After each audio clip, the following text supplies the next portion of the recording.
Welcome to Tanya Today. I'm Rabbi Ronnie Fine, coming to you from Chabad Zichron Kadeshim in Montreal, Canada, where it's a privilege and a pleasure to share with you the Tanya we welcome this morning. Nitin from Canada, Clem from Brisbane. Good night, Sue. Dam from Indonesia is with us. Oops. And Robert from Boston, Simcha from Florida, Erica is with us in Norway, TJ also in Australia, John in North Carolina, Denise Boker Tov from wherever you are. Good morning. Miriam, good morning to you in Hayden, Colorado, and David Yosef from Italy. All right. Welcome. Anna from New York, Tim from Texas, Cindy from Florida, Diane is in Arizona, Jean is in Pennsylvania, Eliana from Brazil, Robin is in Glendale, Arizona. Welcome. Pamela in Virginia is with us, Liva and Davida in New York, Lou in Yardley, Pennsylvania, Boker Tov. In Connecticut, Heather is with us. David in California, Eugenia in Florida still, Usher in Tennessee, Jeffrey in Shanghai. All right. In Germany, Michael, good afternoon.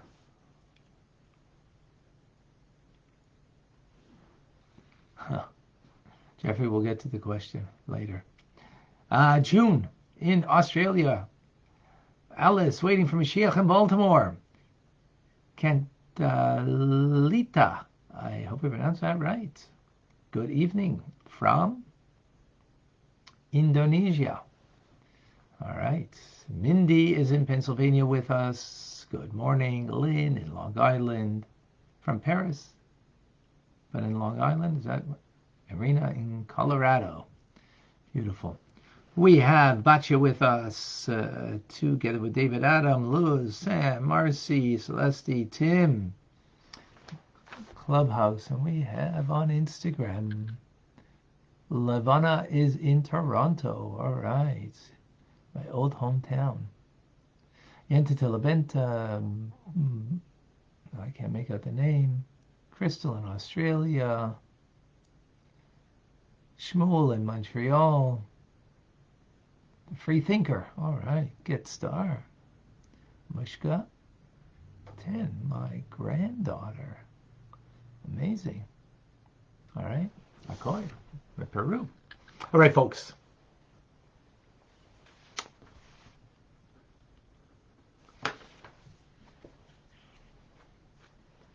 Chapter 13 and its conclusion today. Today's class is in honor of my father-in-law. Today is his yahrzeit, his day of passing in 1999. Shlomi Yedidya ben Yosef Halevi. His neshama go from strength to strength. And have much nachas from all of the grandchildren, great-grandchildren, well, children, grandchildren, great-grandchildren, and yes. That many, that as a result of him and his wife. All right. We are speaking about the Beinoni, the intermediate individual who has perfect behavior in action, in speech, and in cogitated, meditated, willful thought. Can't control the thought that will enter the mind. That's only a righteous person can do that. Imagine that. Controlling the thought that will come into your mind, let alone once it enters and what you do with it. That's a righteous individual. And by the way, a Rebbe is even beyond that. But that's not for now. So the Beinoni has that power, but doesn't have the power to the desires of the heart, the urges of the heart, the lusts and whatnot of the heart to move it from its place. It's there. That negativity is there. And because of that, now the Alter Rebbe is going to answer the first question that we had in Tanya. If you remember, in chapter 1, if you remember all that way back, about a month ago, or a little more than a month, just a little more than a month ago, we've covered ground. In Tanya, B'Sayperik, Gimel Danida, that you take an oath is administered to you, be righteous and don't be wicked, and even the whole world is calls you righteous. Regard yourself kerasha. Regard yourself as an evil person. Rasha, remember, is an evil person, right? As we explained in chapter 11 at great detail. So you should consider yourself kerasha. Now, we had questions on that because it was a contradiction to the teachings of Pirkei Avos, where you shouldn't consider yourself as a wicked person. And also, if you're going to consider yourself as wicked, so it's going to lose, you're going to lose the whole desire to serve God and to do good. Listen, what's the point? I'm wicked anyways, right? So, but in any case, the Talmud says this. So what does it mean? So now we come to an understanding of what it means. It's talking about a Beinoni. And a first level Beinoni, shall we say, or speak about 3 tiers here. First level, that the Beinoni should consider themselves like a Rasha, but not a Rasha, rather a Beinoni. Right? In other words, what's happening? Because a Beinoni has mastery over their behavior, so they look externally like a righteous person. Because after all, what can you know about another person? It's their actions and their communication, their words, their thoughts you don't even know. I mean, sometimes you can pick up on some of the thoughts of a person, but, really, we don't. And that's what you see. Well, in that respect, they're like the righteous. Except that the righteous don't struggle, and they do struggle to have that impeccable behavior. So therefore, the whole world could be saying to you, you are righteous, but no. Don't consider yourself righteous. Consider like a Rasha. Now, why like a Rasha exactly? Well, because what's the common denominator between the Rasha and the Beinoni? And what's the common denominator between the Beinoni and the Tzaddik? And what's the distinction? Well, as we just explained, the common denominator of the righteous and the Beinoni is in their behavior.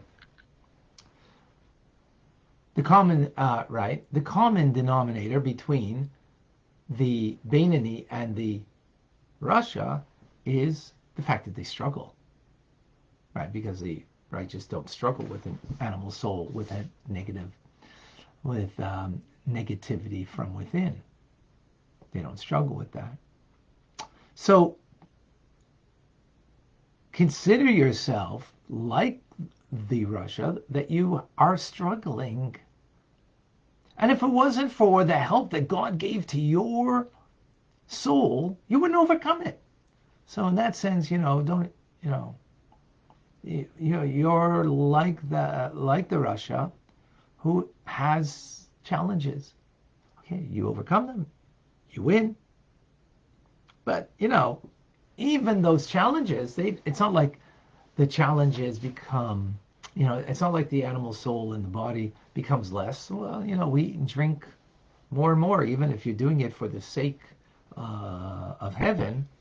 But, we become more, we've engaged in more materiality as time goes by. So the struggle is there, and therefore consider yourself like the wicked. You're not wicked. Like doesn't mean you are, right? And that's important. And what are you like? and the fact that you struggle. And it's only because God comes to your aid and gives you that extra power, that extra light to your neshama that you can overcome. So now we have answered our first question in Tanya, in the first chapter. And that's the first level. The first level of the Beinoni is the struggle. Well, every level of Beinoni there will be a struggle.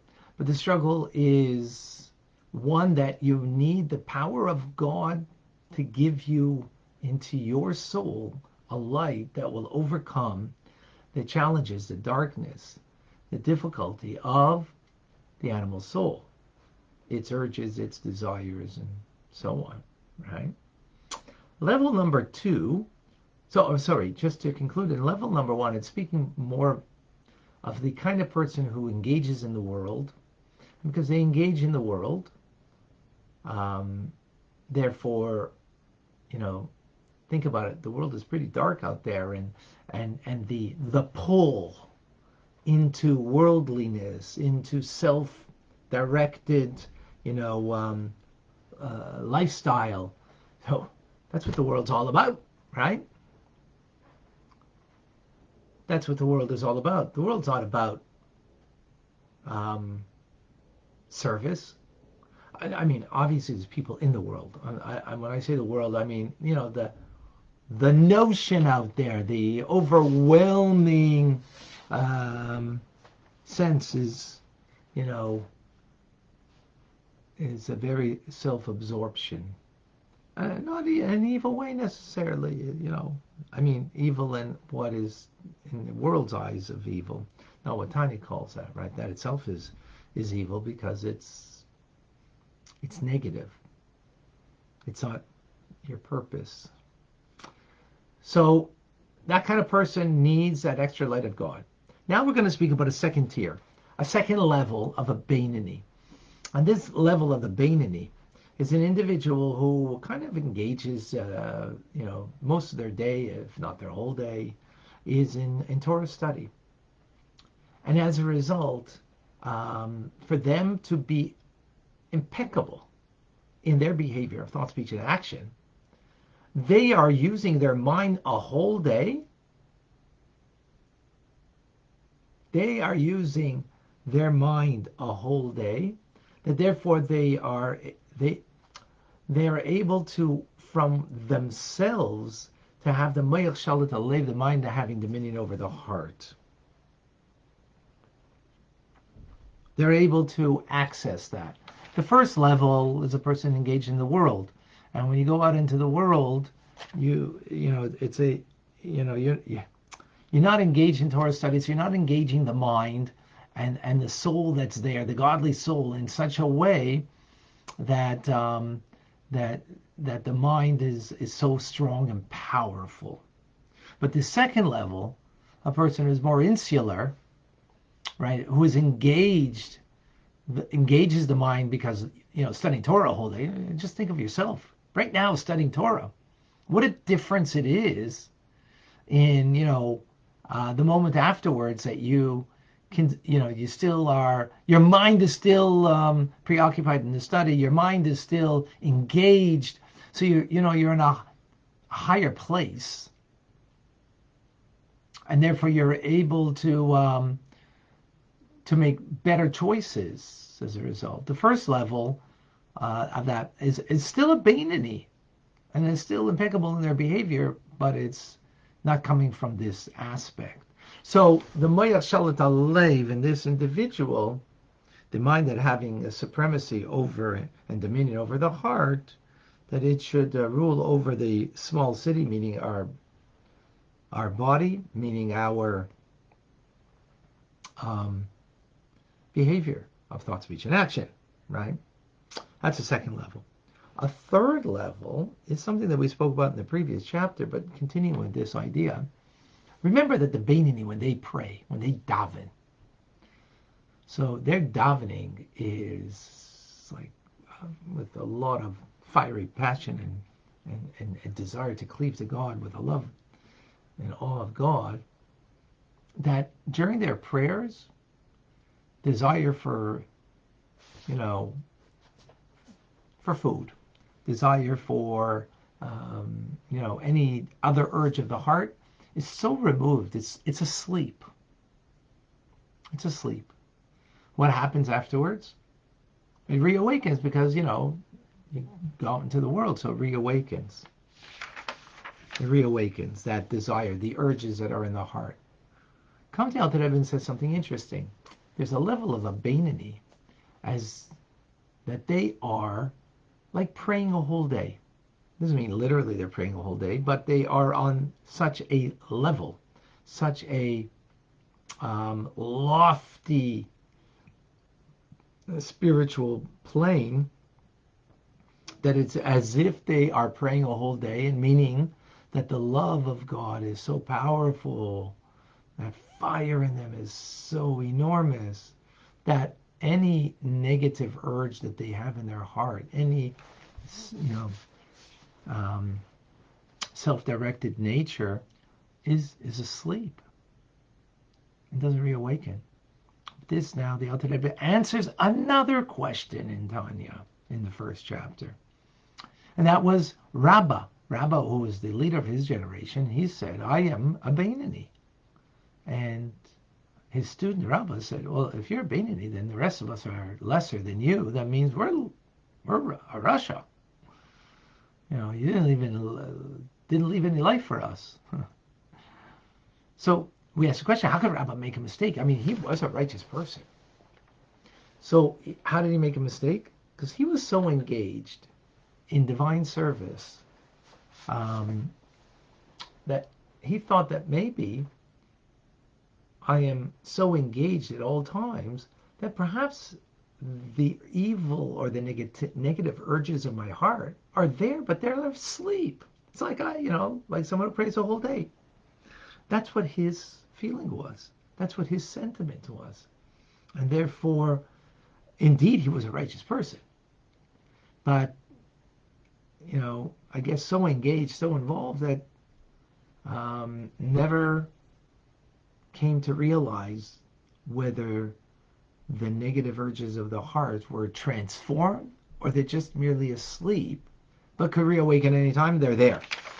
That's how he made the mistake. And that answers the question now about how he could make that mistake, honest mistake. Right?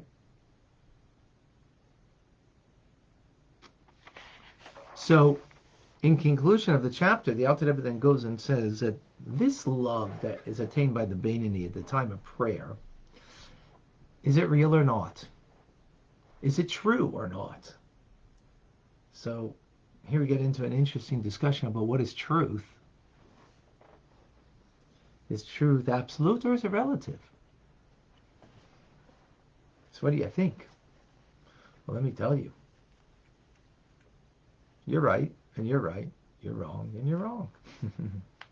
Nice Jewish answer. So the Alter Rebbe says, well, truth is something that doesn't change, right? So can we call it a true service of God if the Beinoni has a love when they pray, but at other times they don't? Then it's not a true service, right? Because truth is something that is immutable, doesn't change. Just like the word truth in Hebrew is emes, aleph is the first letter, mem is the middle letter, and taf is the last letter. So from beginning, middle to end, it's true. The Alter Rebbe, so in that manner, it wouldn't be the truth. But the Alter Rebbe says there's another understanding of what truth is, and truth is true to where you're at, the level that you're at. That the Beinoni, for the level that they're at, the devotion what they're at, this is may not be permanent, because they will climb to another level that is greater. However, to the core of that level, they're being true. It is not, and for sure not dishonest, To the essence, the core of that level, it is truth. And that is the concept of Jacob, who is the attribute of truth, that it says the middle bolt, which secures from one end to the other. So it's like that which goes right through to the core, passes through. So each level, therefore, what it means, has its truth. So there's a concept of absolute, and there's a concept of relative to the level that you're at, that this is truth.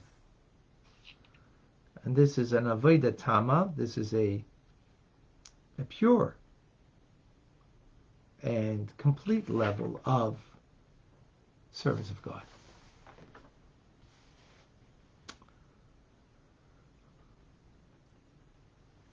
All right, let's take this apart. Although we did primarily do that already. So we have a level for everybody. Us, BITs, Beinoni in training. We have a level for everybody. The Alter Rebbe did mention that there is 150 different levels of Beinoni. So here we're getting at least some idea.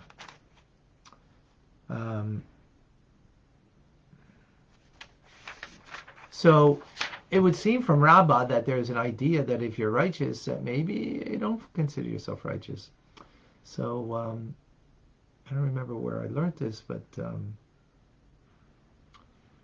we see that Rav Shimon Bar Yochai, for example, the Rashbi, right? He didn't hide his righteousness or minimize it. He didn't. So there is, a concept of the righteous that,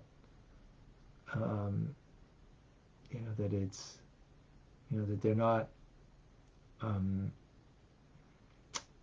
mitigating that. On the contrary, they're doing the opposite. And the reason for that, because it's coming on high. That's what God wants. Why?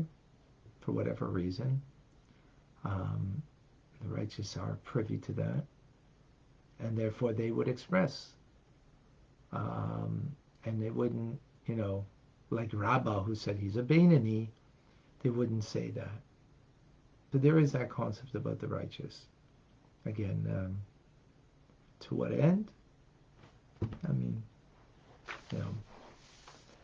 that's not so important, rather than the fact that we see that there are many righteous, as again Rav Shimon Bar Yochai, who express the fact of their righteousness. And we say, that's on high, that's what they were given, and that's what they were told. So that's an important thing.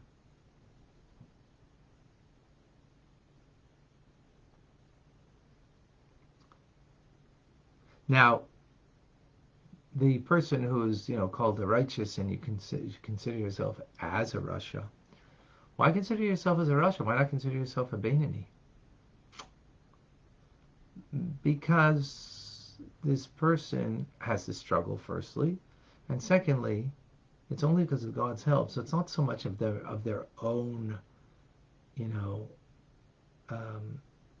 transformation. It's because of God's help that allows them to overcome and to be the Beinoni. So therefore, we focus more on, the negativity in the struggle that they have in order to overcome it.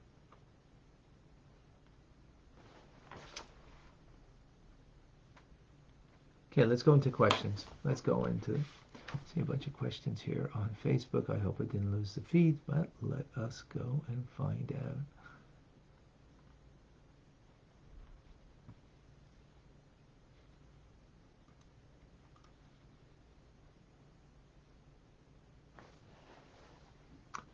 Okay, Aliana, we'll get to that.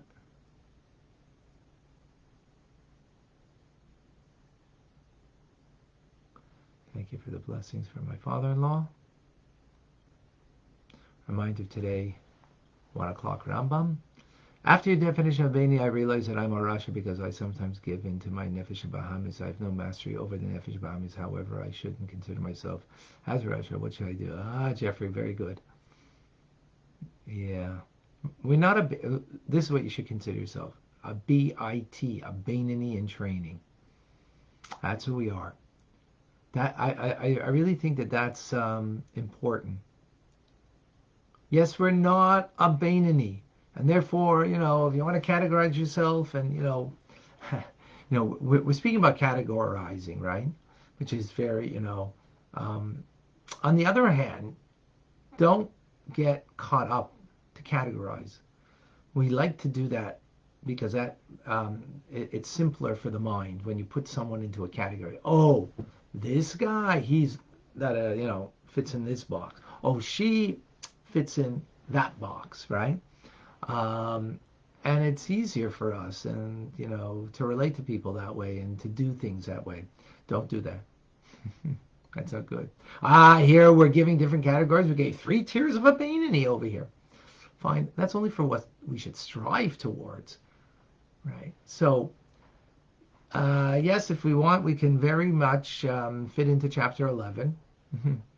And if you're American, chapter 11 means, that's it. You're closing shop, right? No, don't do that. I would suggest that whoever's learning Tanya and takes it seriously, um, to whatever degree, relative to your level, as we just spoke, relative to your level, that it should be true, it should be honest, that you're a BIT, a Beinoni training. That's what I would like everybody to do. That's what you should do. I hope that helps, Jeffrey. Let me know. Lori, is there any hope for a Russia with no struggle? That's not good, a Russia without struggle. That means there's never a Russia without struggle.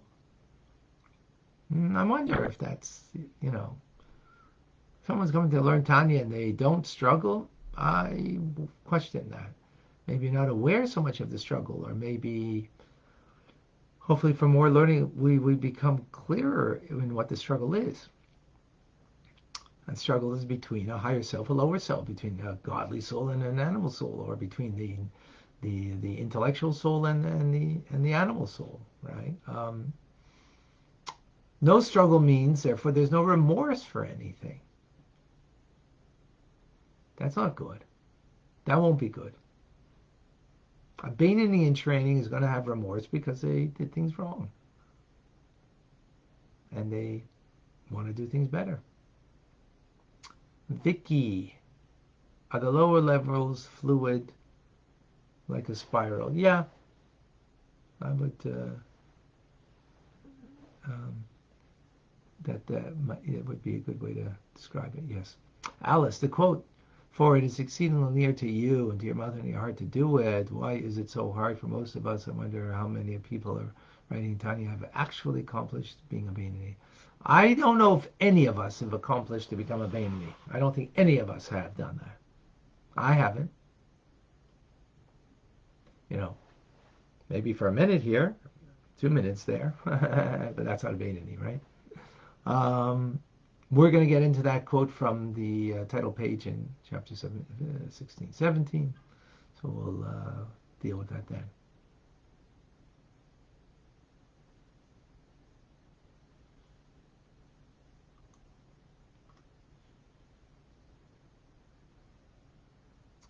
John, is a tzaddik self-aware of her status as a tzaddik?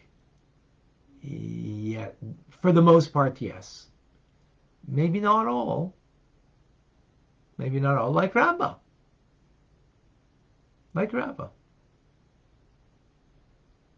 William, would this be a fair description? First level is intuition, second level is knowledge of 3 senses, and the third level is blissful excitement, the connection to the service of Hashem.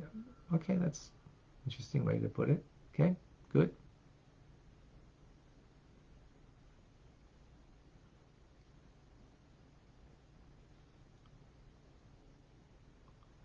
Okay, so I got to Lori, Vicky, Alice, John. Yes.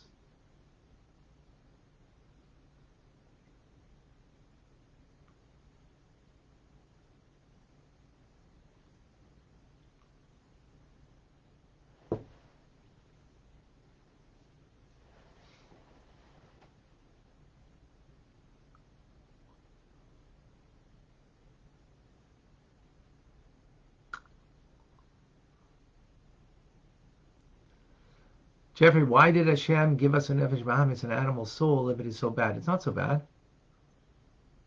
It's broken. You know, it's those feelings that we have of guilt. It's those feelings that we have of feeling alone. It's the feelings that we have of, you know, what am I amounting to? That's, you know, the broken self. Bankruptcy, yes, thank you, Leah. Chapter 11.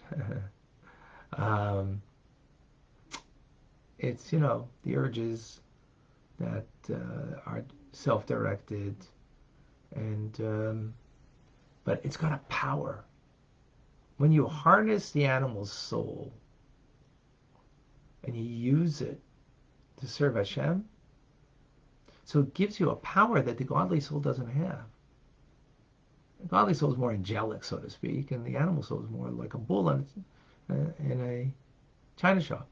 So imagine you harness that bull, and now you're taking it and it's plowing rather than going to wreak havoc in the china shop. Bring it out and harness it and use it. So it's not, I mean, it's bad in the sense that its agenda is bad, but the power of it is something that can be harnessed and used for good. That's why we say to love God with both your hearts, with your godly soul's heart and the animal soul's heart. So because we want to teach it, we want to transform it. We want to bring it along for the ride. It should come along. Okay? I hope that answers. Anna, spin off yesterday's lesson question. Are Jewish kids with psychopathic dispositions from early childhood innocent? Albeit that they torture animals and people without ability of remorse. Where is their godly soul and why? For what purpose these kids were created? Oh, wow, Anna. What a question. First of all, you know, why they were, maybe they were created that we should have compassion, even for such a person. Maybe they were created so we could learn something of great value from them. Maybe they were created because if we do have that compassion and we do learn something from them, maybe we can help them. Maybe. If we can't help them, at least we can help ourselves through them.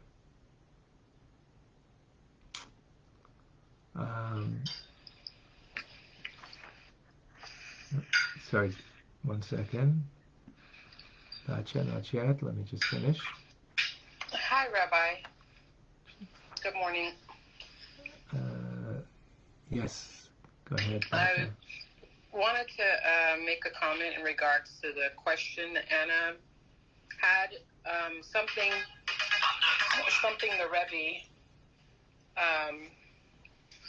the Rebbe had, I guess, answered a question for someone that had a private audience with him in regards to their child wanting to see, I guess, blood from an animal or something, and the Rebbe said that she should direct her child to do something positive, like become a surgeon or something, if he or she was attracted to blood, where they could do something actually that would be a mitzvah or a good deed from something that could be like torturing animals or, you know, whatever it was. Right. But in doing that,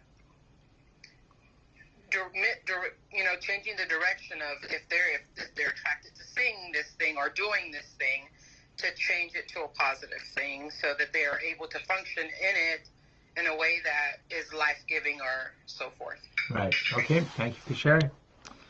Yeah. That's why we also have sheikhets, slaughterers, you know, that slaughter animals, you know, if someone has that any kind of that urge, so, you know, better become a shochet and use it for, you know, in a positive, healthy direction, as Bachi just mentioned. Yeah, thank you for sharing that. Okay, Lori, at what point does the divine intervene and we merit to become a Beinoni? Well, when you know that you've pushed out every thought that you need to and done whatever you need to, then you're work. Let's work in that direction. Let's work in a direction rather than coming to the plateau, rather than coming to be, called something. Let's work in that direction to become something. And I think, therefore the BIT, Beinoni in training, is the key over here. Are we going to get there? It's not so much about getting there, it's about traveling in that direction, and that we are improving, whether daily or weekly or monthly, whatever it is, we're improving. We're becoming more of what we need to become. Okay, very good. Why does a tzaddik not have an animal soul if it can be useful? Because, first of all, they did have an animal soul. They overcame their animal soul. They transformed it. So they did have one. That's first of all. Secondly is because they have a different purpose than you and I. We have one to struggle, and theirs is to be a light for others, to be a teacher, and to be able to bring godliness into this world in a way that the one who struggles can't. So they have, just different purpose. Okay. Lots of good questions today.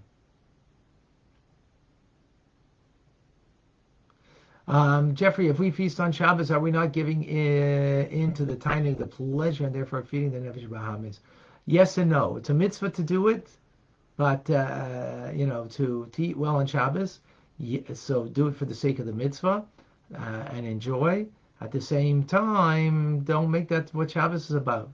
The farbringen, the learning, the davening, that's what Shabbos is about.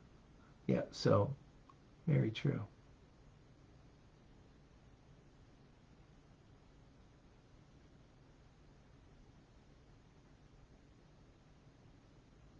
I think I answered everybody.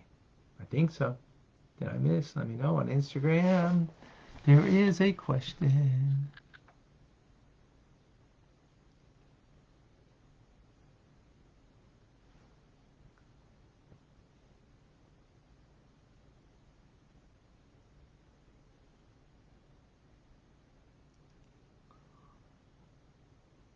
Does even a Beinoni have to do tshuva?